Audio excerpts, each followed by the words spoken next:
mormii eegaleera. Mormii kan naamusaan godhuu qaba.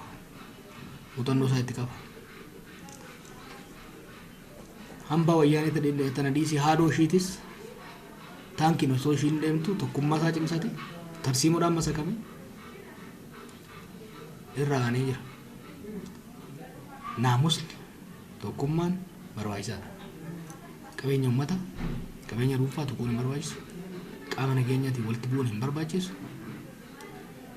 Bifa nagaa ta'uun, bifa naamusa qabuun mirga heeroo mootummaatiin isaaniif kenname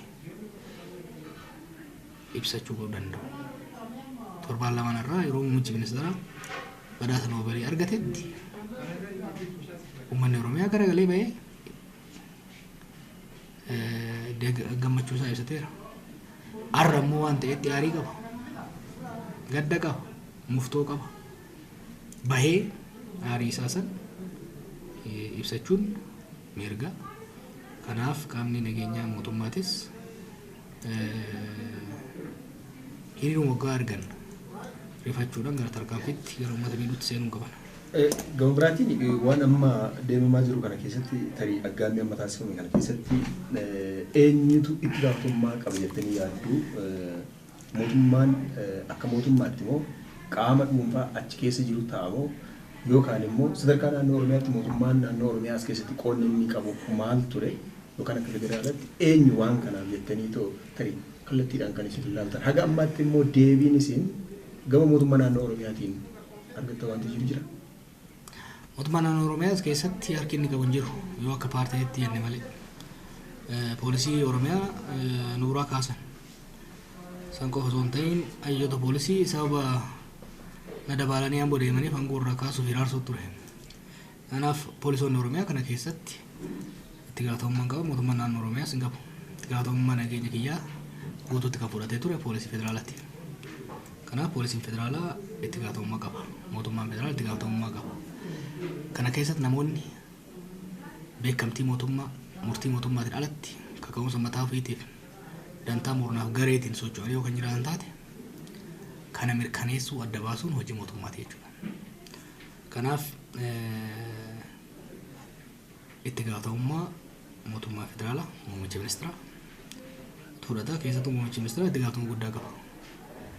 Ganama paarlaamaa irratti anaa fi OMN irratti dhaadatee bifa nama qaanfachiisuun dhaaduuf doorsiisa Habashaan baatii meeqa itti jirtu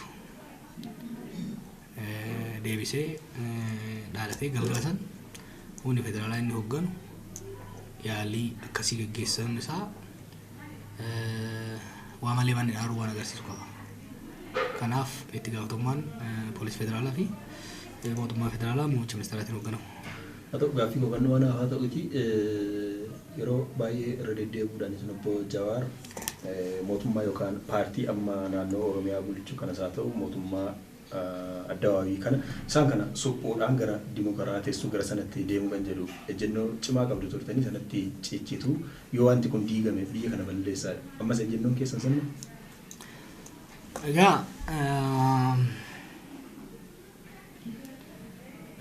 yeroo warraaqsa kana dizaayin goonutti keessattuu hagayya 2016 booda wayyaan akka kuftu mirkaneessine jijjiiramni akka dhufaa jiru agarre. Kanaaf maal haa goonu? Dhaabni qophaa'ee biyya bulchuu danda'u waan hin jirreef nummoo dhaabati jijjiiramuudhaaf hamii fedhii waan hin qabneef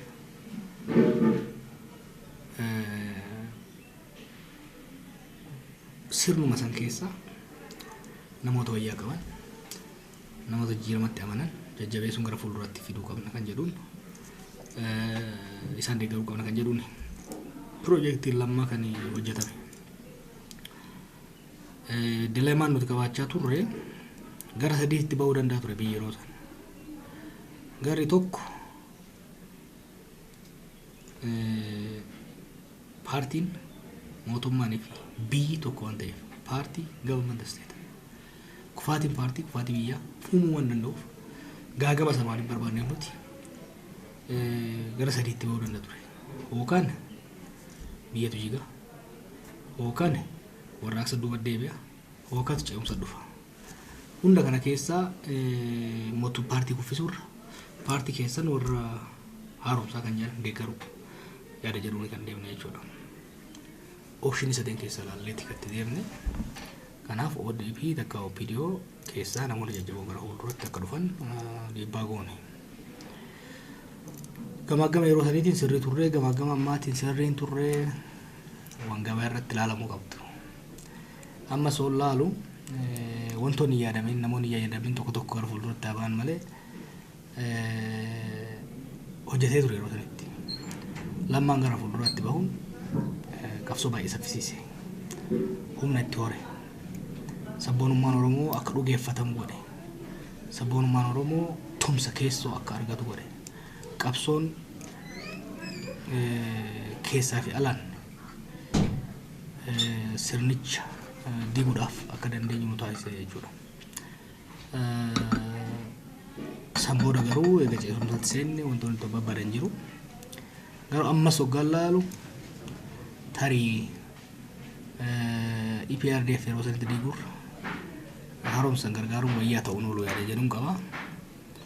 Amma booda amma yoom suphiidha kan jedhu garuu gaaffiidha. Anam tokko kan hin wayiwaadhuuf fageenya jidduu kana paartii sabaa digdanii walitti hin baqsinaa jedhee kan hin wayiwaadhuuf gaagama siyaasaa gaagama seeraa dhufu ce'umsi kun akka guhatu waan sodaadhuuf wani wayiwaadhuuf jarri kun akka aangootti dhufaniif uummanni akka isaan fudhatuuf shoora guddaa waan hin taphadhee tureef itti gaafatamummaan dhaga'ama. Kanaaf wayiwaadha malee ani miseensa isaaniiti miti dumbolloota akka isaan irraa faayidaa hin qabu.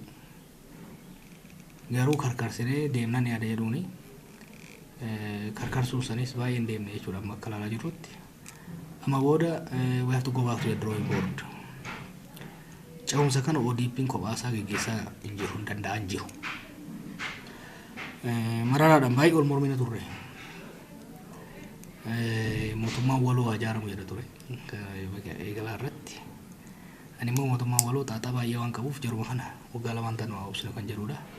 Amma akka argaa jirrutti ce'umsa tokko geggeessuudhaa fi humna sassaabachuu danda'uudha qabda. Paartii kee sirriitti cimsachuu tumsa immoo hayyootarraa paartilee biraarraa uummatarraa humna kee bal'ifachaa deemuu danda'uudha qabda. Kan agarre garuu humna dhiphisaa kan deemne jechuudha. ODP keessatti tiim lamma turte tiim lammaan sun amma jirtu gara kilik sadarkaa jennutti bifa saniin biyya hoogganamaa kan yaalamaa jiru. Kun ce'umsa bakka hanga hin danda'u jechuudha. Kanaaf sadarkaa Oromiyaattis sadarkaa Federaalattis ce'umsa hunda hirmaachise. Kanamuu paartiin hunduu gahee keessaa qabu itti yaaduun barbaachisaadha. Gaaddisa hoogganoota Oromiyaa jennee Oromoo jennee kan dhaabne kunis saniif fayyaduu danda'a filannoodhaafis qopheessinu malee garuu haala qabatamaa ammaan barbaachisaa ta'a. Waliigalatti ittiin yeroo namu itti yaadu fi yaadachuu qabu. Itti gaafatamummaa kana namaattis akka siyaasa paartiittis qabu ta'uu qaba. Yeroo ammaatti gaagama guddaatu qoqqoodama guddaatu ODP keessa jira. Significant rift, ideological rift uumamee jira jechuudha. Ajandaa muummichi ministeeraa gaggeessuu barbaadu jira. Ajandaan Oromoon irraa hafe immoo gaggeessuu barbaadu jira. Kuni qoodama uumamee jira.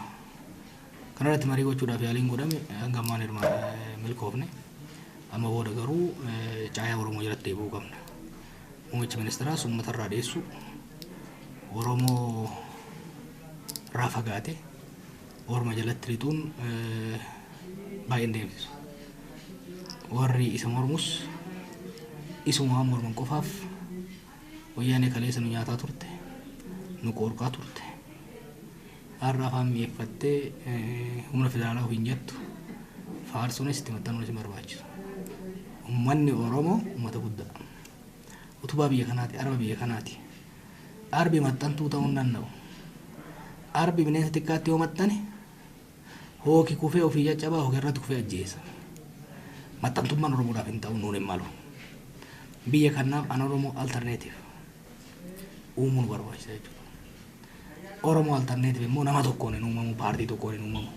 Hayyuun Oromoo, beekaan Oromoo, hoggansi siyaasaa, lubni Oromoo walitti dhufe, imaamata siyaasaa, dinagdee hawaasummaa cuunfee kan Oromoo wal taasisuu erga cuunfee booda sabaaf sablammoota ta'an immoo walitti fidatee kan sabaaf sablammootaas kan ofii walitti fidateet sadarkaa federaalaatti ittiin deemuudha qaba. Kun egaa hojii guddaa gaafata. Garuu in crisis there is always opportunity. Gaagaabni amma argaa jirru kun hireen uuma. Muummichi ministeeraas nuhis akka dhaabannu. Wanni uummata dhoofsuudhaaf yaalaa turre sun dhootee gadi baateerti. Garatti deebisuu hin dandeessu. Waan baay'ee dhoksuudhaaf uummata yaalaa turre garaagarummaa bifa adda addaatiin jiru. Amma san baay'ee deemuu hin dandeenyu. Erga gadi baate qisaasuu hin qabnu. Wal hubannoodhaan caayaa Oromoo jalatti furmaata itti fidnee waan Oromiyaafis Itoophiyaafis ta'u gadi baasuu qabna. Fiigichi kophaan harcaasanii xiqqoo maalaaf hin deemamu. Doorsisuu baay'ee waan qofaan kan doorsifame. ODP keessatti namoonni doorsifamaa jechaadhaan waan adda addaatiin doorsifamaa turanii jiru. Kun hin ta'u nuun bareedu aadaa keenyaaf doorsifne. Ija daaduu warqa Oromoo keessatti. Doorsifni akkasitti nama finiinsee baasa. Kanaaf warri doorsisuu barbaadanis aadaa doorsisaa Oromuma saniif deebisuu. Oromoon siyaasa irratti waliin ajjeesu. Kanaaf milkoofne beekta.